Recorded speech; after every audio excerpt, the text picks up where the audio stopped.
जहां ये इंग्लैंड वाले एक अहीर किस्म की नहीं बचा के आते थे, बेटा इंडिया ने उधर घुसा दिया पकड़ के पहन के स्टोक को।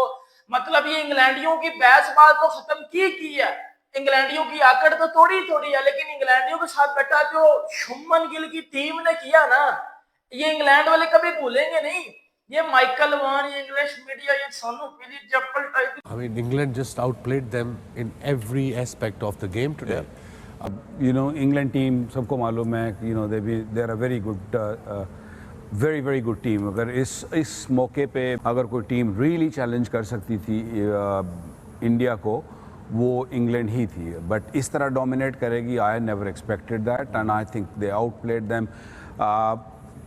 India was totally in the shell. They did not know how to sort of even start, even from the very beginning. शुरू में जब उन्होंने बैटिंग शुरू की, they were totally lost. They were not themselves. अगर आपने बेहतरीन फॉर्मेट देखना है और उसका फैन बनना है, तो ये जो टेस्ट मैच था, ये उसकी बेहतरीन एडवर्टाइजमेंट थी। क्या मुकाबला हुआ, और दाद देनी पड़ेगी खास तौर पे विजिटिंग साइड को। मैं इसलिए दोबारा से ये बात करता हूँ क्योंकि उन्होंने इंग्लैंड की हालत खराब की हुई है इस टूर के ऊपर। What a heart break for Ravindra Jadeja यार, मतलब ये गेम हाथ को आया, मुंह को ना लगा। अब और बिल्कुल इंडिया वाले सही सोचेंगे इस वक्त के जब हारना ही था तो सुबह ही हार जाते। इस गेम के अंदर इंग्लैंड की बात करें, जडेजा वर्सेस इंग्लैंड था, जडेजा की भी हीरोइक एफर्ट की क्या दाद दें कि वो गिरा, फिर पड़ा, फिर खड़ा हुआ, फिर गिरा, फिर पड़ा हुआ, फिर फाइनली खड़ा हुआ, 24 रन करीब ले आया कि मैं सिकंदर हूं हारे हुए लश्कर का। और ये बात साबित होती है आज रविंद्र जडेजा पे, अकेला बंदा भाई वन मैन आर्मी बन के खड़ा रहा, पूरी इंग्लैंड की साइड को रुलाता रहा। मैच जो था आज वो रविंद्र जडेजा वर्सेस इंग्लैंड की टीम चल रहा था, ठीक है। उसके अलावा देखे कोई पिच पे जब टिक ही नहीं रहा कोई। इतना शोएब बशीर का बॉल स्पिन नहीं हुआ था जितना गेंद सिराज के बल्ले से लगकर स्पिन होकर उसी की विकेटों में चला गया। मतलब यार इस टेस्ट मैच का ये एंड नहीं होना चाहिए था। जोफ्रा आर्चर यॉर्कर मार के बोल्ड कर देता सिराज को, कुछ और हो जाता, सिराज कैच आउट हो जाता, जडेजा बड़ा हिट मारते हुए आउट हो जाता, तो शायद फिर भी कुछ दिल को तसल्ली हो जाती। लेकिन तो इंडिया ने भी बड़ी जबरदस्त फाइट की है, लेकिन बैटिंग में मेरे ख्याल से गलतियां कर गई हैं। शॉट सिलेक्शन बेहतर नहीं रही, और जहां पे रन्स करने थे, 2 बॉल मिल रहे थे जड्डू को, उसने 1 बॉल पे चांस नहीं लिया।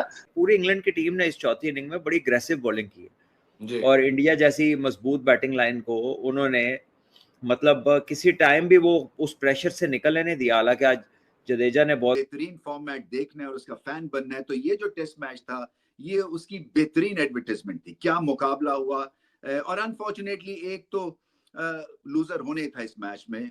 दोनों टीम्स जीत भी सकती थी, इतना क्लोज मैच था। दोनों टीम्स हार भी सकती थी, इतना क्लोज मैच था, और दाद देनी पड़ेगी खास तौर पे विजिटिंग साइड को। मैं इसलिए दोबारा से ये बात करता हूँ क्योंकि उन्होंने इंग्लैंड की हालत खराब की हुई है इस टूर के ऊपर। मासवा एक पहला मैच अगर आप हटा दें, दूसरे मैच में जो ग्रेट कमबैक किया, और ये 20 रन दूर थे एक फेमस विन से, नहीं हुआ मगर मजा आ गया इसलिए कि फाइट दिखी।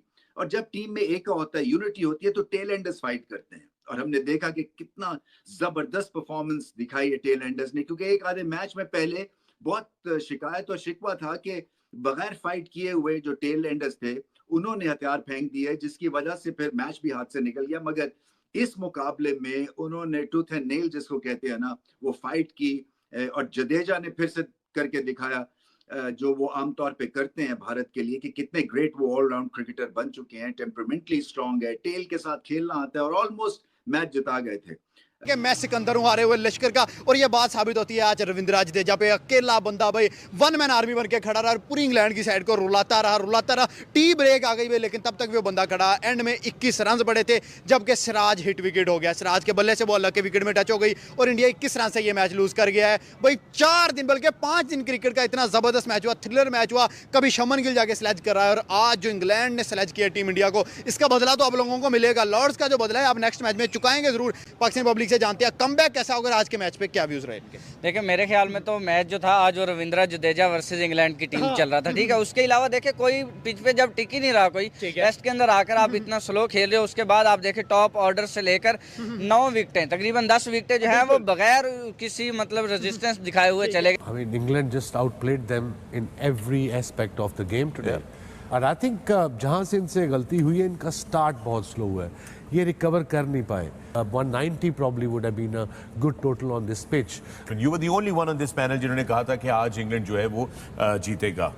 Look, to be honest, it was a guesswork. Okay. But you know, England team सबको मालूम है, you know, they're a very good, very very good team. अगर इस मौके पे अगर कोई टीम really challenge कर सकती थी इंडिया को, वो इंग्लैंड ही थी. बट इस तरह डोमिनेट करेगी, I never expected that, and I think they outplayed them.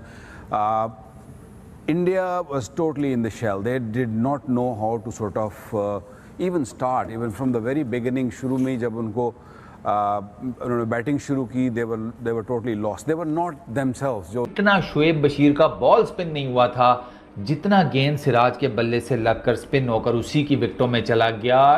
मतलब यार, इस टेस्ट मैच का ये एंड नहीं होना चाहिए था. जोफ्रा आर्चर यॉर्कर मार के बोल्ड कर देता, सिराज को कुछ और हो जाता, सिराज कैच आउट हो जाता, जडेजा बड़ा हिट मारते हुए आउट हो जाता, तो शायद फिर भी कुछ दिल को तसल्ली हो जाती. लेकिन जिस तरीके से सिराज आउट हुआ है यार, मिडल किया था उसने वो. What a heartbreak for Ravindra Jadeja यार. मतलब ये गेम हाथ को आया, मुंह को ना लगा. अब और बिल्कुल इंडिया वाले सही सोचेंगे इस वक्त के जब हारना ही था तो सुबह ही हार जाते, क्योंकि स्कोर लाइन तो 2-1 हो गई है यहाँ. लेकिन इतनी बड़ी रेजिस्टेंस के बाद के 2.5 घंटे लंच से लेके टी तक, फिर उसके बाद 24 मिनट और डिफेंड हो गई बॉल, और वो रोल अप हो गई जाते हुए स्टंप्स के ऊपर, और वो बेल गिरी, और उसके बाद मोहम्मद सिराज का वो movement. What an heartbreak and what a test match. Test cricket at its best, जिंदा कर देने वाली टेस्ट क्रिकेट है. इस गेम के अंदर इंग्लैंड की बात करें, जडेजा वर्सेस इंग्लैंड था. जडेजा की भी हीरोइक एफर्ट की क्या दाद दें कि वो गिरा, फिर पड़ा, फिर खड़ा हुआ, फिर गिरा, फिर पड़ा हुआ, फिर फाइनली खड़ा हुआ, 24 रन करीब ले आया. काश एक बल्लेबाज, एक टॉप ऑर्डर का बल्लेबाज थोड़ा सा प्रेशर को हैंडल करके, अपने आप को तकलीफ देके, अपने आप को रोक के, अपनी ईगो पे कॉम्प्रोमाइज करके, अपने नर्व्स पे कॉम्प्रोमाइज करके थोड़ा देर स्पेंड कर लेता, क्योंकि आखिर में वही फर्क पड़ा. इससे ज्यादा तो आपने एक्स्ट्रास दी है. जितने रन बल्ले से इंग्लैंड ने बनाए वो रन्स पूरे उतर गए. ये जो एक्स्ट्रास के जोन में रन्स थे वही आखिर में आके डिफरेंस हुआ, और वही खटक रहा था जब ये 192 पे था. तो इंडिया ने भी बड़ी जबरदस्त फाइट किया, लेकिन बैटिंग में मेरे ख्याल से गलतियां करी हैं. शॉर्ट सिलेक्शन बेहतर नहीं रही, और जहां पे रन्स करने थे, 2 बॉल मिल रहे थे जड्डू को, उसने 1 बॉल पे चांस नहीं लिया, वही होता. और दूसरा जो बासिल भाई ने बात की, स्पिनर लगे हुए थे.